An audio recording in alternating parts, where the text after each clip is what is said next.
Hi viewers, అందరికీ నమస్కారం. మిథున రాశి వారికి హృదయపూర్వక స్వాగతం. జూన్ 29 పౌర్ణమి మీ జీవితంలో ఒక సాధారణ పౌర్ణమి మాత్రమే కాదు.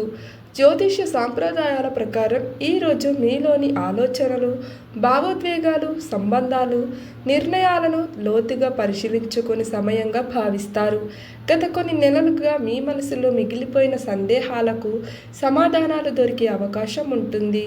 మీకు ఒక ప్రశ్న: మీ చుట్టూ ఉన్న ప్రతి ఒక్కరూ నిజంగా మీ మంచిని కోరుకుంటున్నారా, లేక కొందరు కేవలం అవసరానికి మాత్రమే దగ్గరగా ఉంటున్నారా? ఈ పౌర్ణమి కొన్ని విషయాలను మీకు స్పష్టంగా చూపించే సమయంగా మారవచ్చు. కొందరికి ఇది కొత్త ప్రారంభం కావచ్చు, మరికొందరికి జీవితంలో అవసరమైన మార్పులకు నాంది కావచ్చు. అందుకే ఈ వీడియోను చివరి వరకు తప్పకుండా చూడండి, ఎందుకంటే ఇందులో ఉద్యోగం, వ్యాపారం, కుటుంబం, ప్రేమ, ధనం, ఆరోగ్యం, పౌర్ణమి పూజలు, పరిహారాలు, జాగ్రత్తగా అన్నింటినీ పూర్తిగా వివరించబోతున్నా. జీవితాన్ని మార్చే నిజాలు. మిథున రాశి వారు సహజంగా తెలివైన వారు, అందరితో కలిసిపోయే స్వభావం కలిగిన వారు. కానీ చాలాసార్లు అందరినీ నమ్మే గుణం వల్ల నిరాశ కూడా ఎదురవుతుంది. ఈ పౌర్ణమి సమయంలో మీ చుట్టూ ఉన్న వ్యక్తులు అసలు స్వభావం అర్థమయ్యే పరిస్థితులు రావచ్చు. మీ గురించి వెనుక మాట్లాడిన వ్యక్తులు ఎవరో తెలిస్తే అవకాశం ఉంటుంది. ఇప్పటి వరకు మీపై వచ్చిన కొన్ని అపార్థాలు తొలగిపోవచ్చు. ఎవరైనా మీ కృషికి అడ్డంకులు సృష్టించి ఉంటే వారి ప్రవర్తన స్పష్టంగా కనిపించవచ్చు. అయితే గుర్తుంచుకోవాల్సిన విషయం ఏమిటంటే, నిజం తెలిసిన వెంటనే కోపంతో స్పందించకుండా ఆలోచించి నిర్ణయం తీసుకోవటం మంచిది. కొన్ని సందర్భాల్లో మౌనం కూడా గొప్ప సమాధానం అవుతుంది. ఉద్యోగం. కొత్త అవకాశం మీ తలుపు తట్టచ్చు.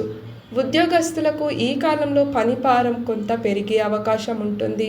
మీ పనిని అధికారులు గమనించే పరిస్థితులు ఏర్పడవచ్చు. మీ ప్రతిభను నిరూపించుకునే అవకాశం రావచ్చు. కొంతకాలంగా ఎదురుచూస్తున్న పదోన్నతి లేదా కొత్త బాధ్యతల గురించి చర్చలు జరగవచ్చు. కానీ కార్యాలయంలో ప్రతి ఒక్కరితో వ్యక్తిగత విషయాలు పంచుకోవడం అంటే పనిపై దృష్టి పెట్టడం మంచిది. మీ కష్టానికి ఫలితం ఆలస్యంగా వచ్చినా అది నిలకడగా ఉండే అవకాశం ఉంటుంది. వ్యాపారం. తెలివైన నిర్ణయాల సమయం. వ్యాపారస్తులకు కొత్త అవకాశాలు కనిపించవచ్చు. కొత్త కస్టమర్లు రావచ్చు. ఆగిపోయిన బకాయిలు తిరిగి వచ్చే అవకాశం ఉంది. అయితే భాగస్వామ్య వ్యాపారం చేస్తే ప్రతి ఒప్పందాన్ని పూర్తిగా చదివి మాత్రమే అంగీకరించండి. అవసరం లేని రిస్కులు తీసుకోకుండా ఆలోచించి అడుగు వేయండి, మంచిది. ఈ సమయంలో తీసుకున్న తెలివైన నిర్ణయాలు భవిష్యత్తులో మంచి లాభాలను ఇవ్వగలవు. కుటుంబం. ప్రేమ, ఆప్యాయత పెరిగే సమయం. ఇంట్లో కొంతకాలంగా ఉన్న అపార్థాలు తగ్గే అవకాశం ఉంది. కుటుంబ సభ్యులతో ప్రశాంతంగా మాట్లాడితే సమస్యలకు పరిష్కారం దొరకవచ్చు. జీవిత భాగస్వామితో కలిసి సమయం గడపటం వల్ల బంధం మరింత బలపడుతుంది.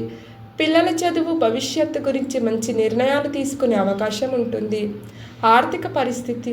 ధన ప్రవాహం మెరుగుపడే సూచనలు కనిపించవచ్చు. కానీ వచ్చిన ప్రతి రూపాయిని ఖర్చు చేయకుండా కొంత పొదుపు చేయటం మంచిది. కొత్త పెట్టుబడులు పెట్టే ముందు అనుభవం ఉన్న వారికి సలహా తీసుకోవడం ఉపయోగకరం. అనవసరపు ఖర్చులను తగ్గిస్తే ఆర్థిక స్థిరత్వం పెరుగుతుంది. ఆరోగ్యం. శారీరక ఆరోగ్యంతో పాటు మానసిక ప్రశాంతత కూడా ముఖ్యమే. అధికంగా ఆలోచించడం తగ్గించండి. సమయానికి నిద్ర, సరైన ఆహారం, తగినంత నీరు తీసుకోవటం అలవాటు చేసుకోండి. కొంత సమయం ధ్యానం లేదా ప్రశాంతంగా గడపటం మనసుకు ఉపశమనం కలిగించవచ్చు. పౌర్ణమి రోజున చేయవలసిన పరిహారాలు. ఈరోజు సాయంత్రం ఆవు నెయ్యితో దీపం వెలిగించి భక్తితో ప్రార్థించండి. చంద్రుని దర్శనం చేసి కుటుంబ సభ్యుల క్షేమం కోసం ప్రార్థించండి. మూగజీవాలకు ఆహారం పెట్టడం, అవసరమైన వారికి మీ శక్తికి తగ్గ సహాయం చేయటం మంచి పనిగా భావిస్తారు. పూర్తి మనసుతో ప్రార్థన చేయటం ద్వారా మానసిక ప్రశాంతత లభిస్తుంది. ముగింపు. మిథున రాశి వారికి ఈ పౌర్ణమికి భయపడాల్సిన సమయం కాదు, మేల్కొని సమయం. నిజాలను అర్థం చేసుకొని, సంబంధాలను బలపరుచుకొని, ఆలోచించి నిర్ణయాలు తీసుకుంటే ఈ కాలం మీకు ఉపయోగకరంగా మారవచ్చు. గమనిక ఏంటంటే, జ్యోతిష్య ఫలితాలు సాంప్రదాయ విశ్వాసాల ఆధారంగా చెప్పబడతాయి. ప్రతి వ్యక్తి అనుభవం, వారి వ్యక్తిగత పరిస్థితులు, కృషి నిర్ణయాలపై కూడా ఆధారపడి ఉంటుంది. ఫ్రెండ్స్, మా వీడియోస్ కనుక మీకు నచ్చితే ఒక లైక్ కొట్టి షేర్ చేసి ఓం నమః శివాయ అని చిన్న కామెంట్ చేయండి. అలాగే మరిన్ని మంచి మంచి వీడియోస్ కోసం మా ఛానల్ను సబ్స్క్రైబ్ చేసుకోవడం అస్సలు మర్చిపోకండి. ధన్యవాదములు.